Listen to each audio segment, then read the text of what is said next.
Hello everyone, welcome to my channel. This is lecture 5 of the series in which we are discussing MCQs from NCERT. In past 4 lectures we have discussed 50 MCQs. So we'll be discussing from 51 in this particular lecture. So let's start. Question number 51 goes like, which of the following is use to ascertain the cost of product. कि जो हमारे पास नीचे options है हमें बताना इनमें से कौन सा यूज होता है किसके लिए, कॉस्ट ऑफ प्रोडक्ट को ascertain करने के लिए। ऑप्शन ए हमारे पास है job costing, option B operating costing, option C unit costing and option D being process costing. तो आप इसका सही आंसर दीजिए। इसका जो सही आंसर है that is option C, unit costing. Unit costing is used to ascertain the process of product. यहाँ पे आप देखिए the various methods of costing like job costing, unit costing, batch costing, process costing, operating costing and contract costing, which are helpful in ascertaining the job of cost of job, product, batch, process, service and contract respectively. कि जो हमारे पास बहुत सारे methods है costing के, जिसमें हमारे पास job costing है, उसमें हम क्या करते हैं, एक जॉब की कॉस्ट को एसेटन करते हैं। यूनिट कॉस्टिंग है, यूनिट कॉस्ट में हम किसकी, एक प्रोडक्ट की कॉस्ट को एसेटन करते हैं। बैच कॉस्टिंग में एक बैच की कॉस्ट को एसेटन करते हैं। प्रोसेस कॉस्टिंग में एक प्रोसेस के कॉस्ट को एसेटन करते हैं। और ऑपरेटिंग कॉस्ट में हम किसके, सर्विस की कॉस्ट को एसेटन करते हैं। And finally in contract costing, contract का जो कॉस्ट है उसको एसेटन किया जाता है। सो ये आपको याद रखना है।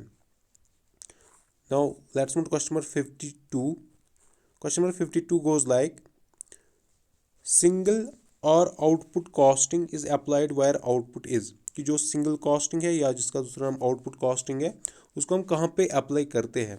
ऑप्शन ए बीइंग जहाँ पे आउटपुट क्या है, identical quantitative units and manufacturing process continuous. Option B identical quantitative units but manufacturing process discontinuous. Option C different quantitative units and manufacturing process is continuous. Option D different quantitative units but manufacturing process is discontinuous. तो आज आप इसका सही option guess कीजिए।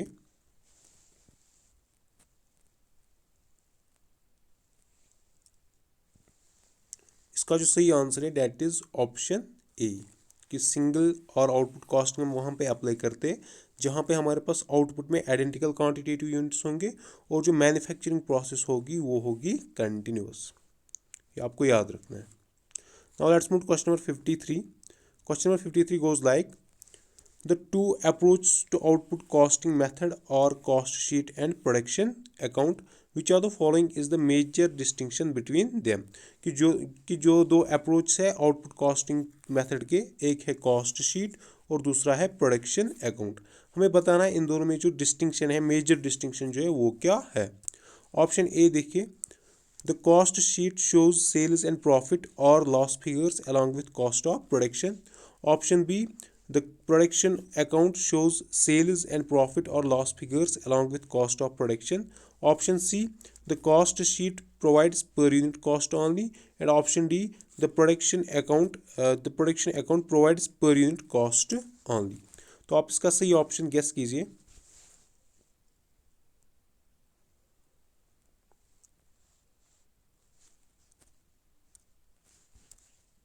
इसका जो सही option है डेट इज ऑप्शन बी, कि जो प्रोडक्शन कॉस्ट है वो दिखाता है सेल्स भी एंड प्रॉफिट और loss figures along with cost of production. Cost of production के साथ साथ वो सेल्स और प्रॉफिट या लॉस फिगर्स भी दिखाता है।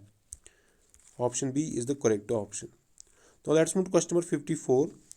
क्वेश्चन नंबर 54 कहता है, the summation of all direct costs relating to production that is direct material, direct labour and direct expenses is known as.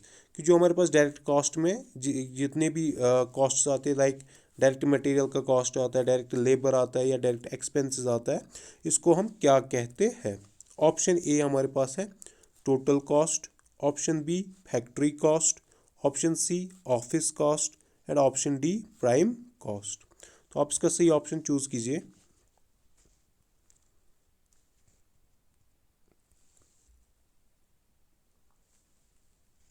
इसका जो राइट आंसर है डेट इज ऑप्शन डी, उसको हम बोलते हैं prime cost. Now let's move to question number 55। Question number 55 कहता है identify the correct equation, कि हमें यहाँ पे देखनी है करेक्ट इक्वेशन क्या है। पहला ऑप्शन है cost of goods sold minus cost of production minus opening cost of finished goods minus closing stock of finished goods that is zero. Option B cost of goods sold minus cost of production minus opening stock of finished goods plus closing stock of finished goods that is zero. And option C हमारे पास है cost of goods sold plus cost of production minus opening stock of finished goods minus closing stock of finished goods is equal to 0. And option D cost of goods sold plus cost of production plus opening stock of finished goods minus closing stock of finished goods that is 0. तो आपको इन चारों में देखना है जो correct option है वो क्या है।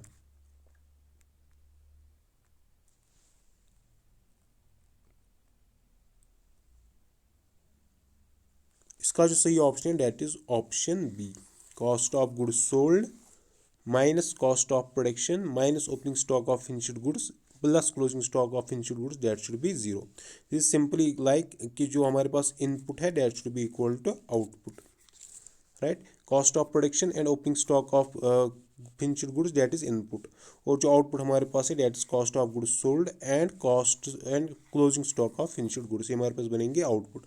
तो input should be equal to output, यही आपको यहाँ पे चूज करना है। इस पर एक क्वेश्चन भी आ सकता है लाइक ऐसे, आप देखिए यहाँ पे determine the cost of goods sold for Darwin enterprise from the following given information. आपको एक क्वेश्चन दिया जाएगा कि इस इन्फॉर्मेशन से आपको निकालना है, यहाँ पे इसको निकालना है cost of goods sold. Like यहाँ पे क्या दिया गया है, कॉस्ट ऑफ प्रोडक्शन जो है that is something like 25,40,000, opening stock of finished goods that is 5,60,000 and closing stock of finished goods जो है डेट इज 6,10,000। तो यही वाली इक्वेशन, जो ये वाली इक्वेशन है ये आप यहाँ पे यूज़ करेंगे, तो यहाँ से आपको निकलेगा जो कॉस्ट ऑफ गुड्स सोल्ड है, ये यहाँ से माइनस है, जब इसको हम इक्वेशन के इस पार डालेंगे इक्वल टू के इस पार डालेंगे तो ये बनेगा प्लस, ये भी बनेगा प्लस और ये बनेगा माइनस। तो आपके पास जो इक्वेशन आएगी cost of goods sold that should be equal to cost of production plus opening stock of finished goods minus closing stock of finishing goods. तो जब आप इसको सॉल्व करेंगे तो इसका जो सही ऑप्शन आपके पास आएगा वो आएगा 24,90,000। इसको आप ज़रूर ट्राई कीजिएगा।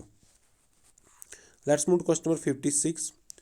क्वेश्चन नंबर 56 कहता है find the factory overheads for X enterprise from the following data.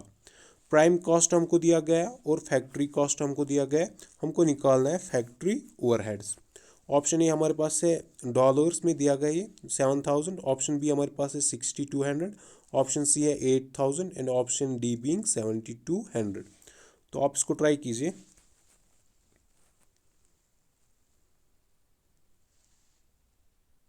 इसका जो सही आंसर है that is option D.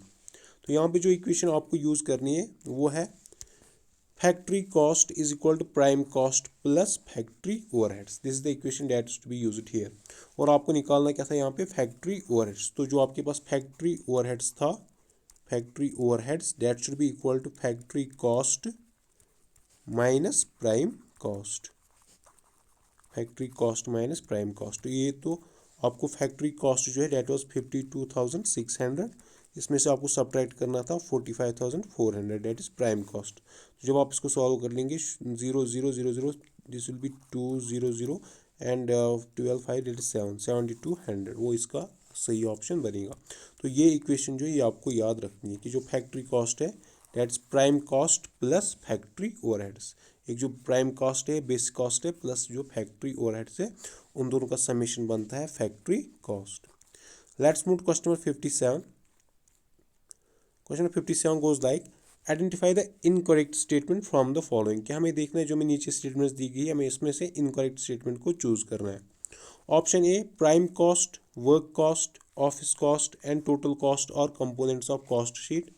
Option B, advertising expense is a cost component of selling and distribution overheads.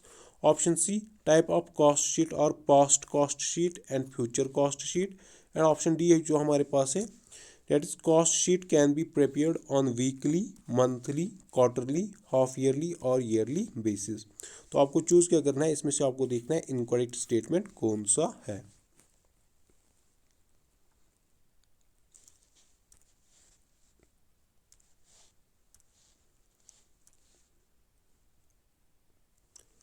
इसमें जो सही option है दैट इज, जो wrong option है यहाँ पे wrong statement that is this one, कि जो टाइप ऑफ कॉस्ट शीट है वो हमारे पास है पास्ट कॉस्ट शीट और फ्यूचर कॉस्ट शीट, वो ऐसा नहीं होते। आप देखिए यहाँ पे जो हमारे पास दो वेरिएंट्स है, the two variants of cost sheet और historical cost sheet and estimated cost sheet. तो हमारे पास जो दो वेरिएंट्स है कॉस्ट शीट के, एक तो है हिस्टोरिकल कॉस्ट शीट और जो दूसरा है that is estimated cost sheet.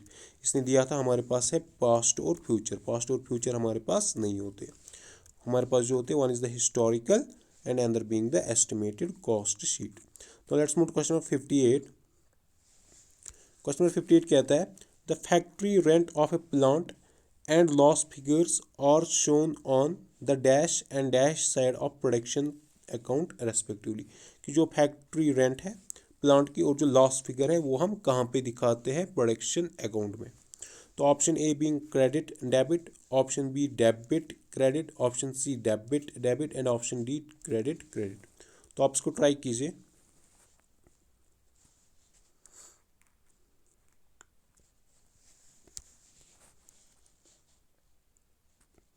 इसका जो सही आंसर है that is option B debit, कि जो हमारे पास फैक्ट्री रेंट ऑफ प्लांट उसको डेबिट एंड जो लॉस फिगर है उसको क्रेडिट करेंगे, किसमें, इन प्रोडक्शन अकाउंट।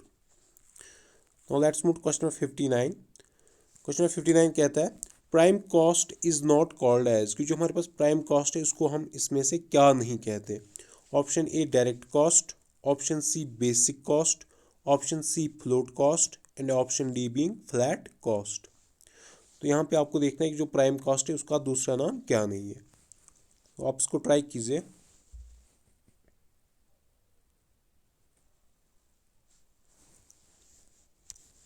इसका जो सही आंसर है डेट इज ऑप्शन सी, कि फ्लोट कॉस्ट उसका नाम नहीं है। प्राइम कॉस्ट का ही दूसरा नाम होता है डायरेक्ट कॉस्ट, एक और नाम होता है बेसिक कॉस्ट, एक और नाम होता है फ्लैट कॉस्ट। इसके और भी नाम है, आप देखिए यहाँ पे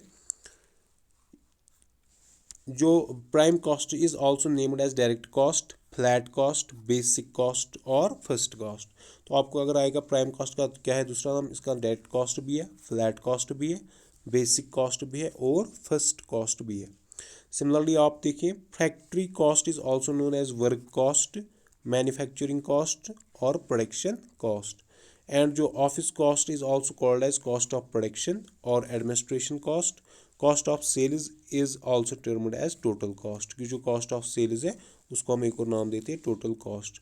तो ये जो आपको ये नाम है ये भी आपको याद रखते हैं। प्राइम कॉस्ट का और क्या नाम है, फैक्ट्री कॉस्ट का और क्या नाम है, मैन्युफैक्चरिंग ऑफिस कॉस्ट का और क्या नाम है, एंड कॉस्ट ऑफ सेल्स का और क्या नाम है। तो ये भी आपको याद रखने हैं।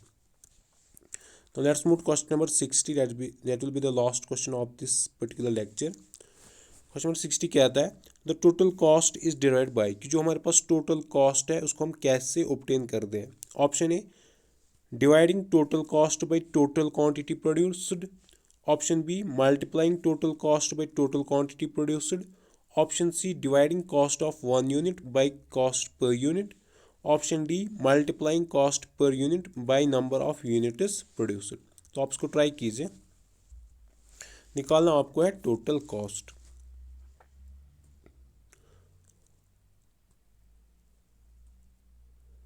इसका जो सही आंसर है that is option D multiplying cost per unit by number of units produced.